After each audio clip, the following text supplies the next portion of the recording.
السلام علیکم ورحمۃ اللہ وبرکاتہ۔ حدیث کا سبق نمبر 42 ہے، 42، جس کا عنوان ہے وضو کا باقی ماندہ پانی پینا۔ کھڑے ہو کر پینا کیسا ہے یا کھڑے ہوئے بغیر پینا کیسا ہے؟ اس سلسلے میں ایک حدیث ہے نسائی شریف میں، جس میں حضرت حسین رضی اللہ تعالیٰ عنہ سے روایت ہے، ان کے والد حضرت علی رضی اللہ تعالیٰ عنہ نے وضو فرمایا اور وضو کا بچا ہوا پانی کھڑے ہو کر پیا۔ حضرت حسین رضی اللہ تعالیٰ عنہ فرماتے ہیں کہ میں نے تعجب سے دیکھا تو میرے والد نے مجھے دیکھا اور فرمایا تعجب مت کرو، میں نے رسول پاک صلی اللہ علیہ وسلم کو اسی طرح کرتے ہوئے دیکھا ہے جو میں نے کیا۔ نسائی شریف میں صفحہ نمبر 28 میں یہ حدیث موجود ہے۔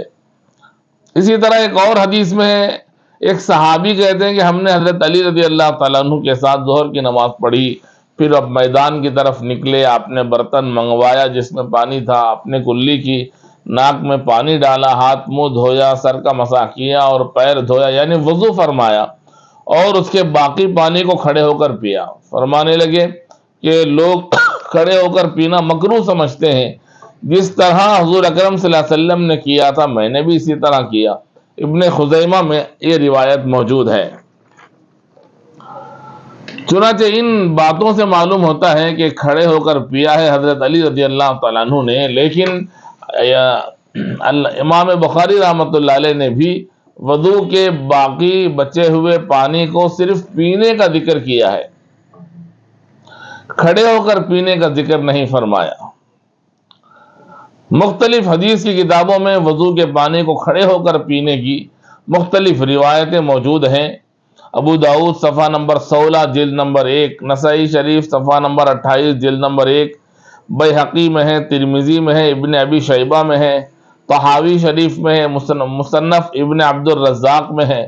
مختلف کتابوں میں اس کا ذکر بھی ہے، اور اعلاء السنن نامی کتاب میں اس پر استحباب کا باب قائم کیا گیا ہے کہ مستحب ہے۔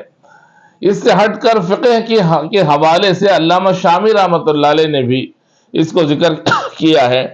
آپ فرماتے ہیں کہ وَلَا يَسْتَحِبُّ الشُّرْبُ قَائِمًا إِلَّا فِي هَذَيْنِ الْمَوْضِعَيْنِ، کہ کھڑے ہو کر پینا مستحب نہیں ہے مگر صرف دو جگہوں میں، ایک وضو کا بچا ہوا پانی اور دوسرا زمزم کا پانی، ان دونوں کو کھڑے ہو کر پینا مستحب ہے۔ علامہ عبد الحی رحمۃ اللہ علیہ نے السعایہ میں بھی اسے آداب وضو میں شمار کر لیا ہے۔ وَهَذَا مِمَّا اتَّفَقَ عَلَى تَجْوِيزِهِ الْجَمْهُورُ وَاخْتَلَفُوا فِي الشُّرْبِ قَائِمًا مَا سِوَاهُ۔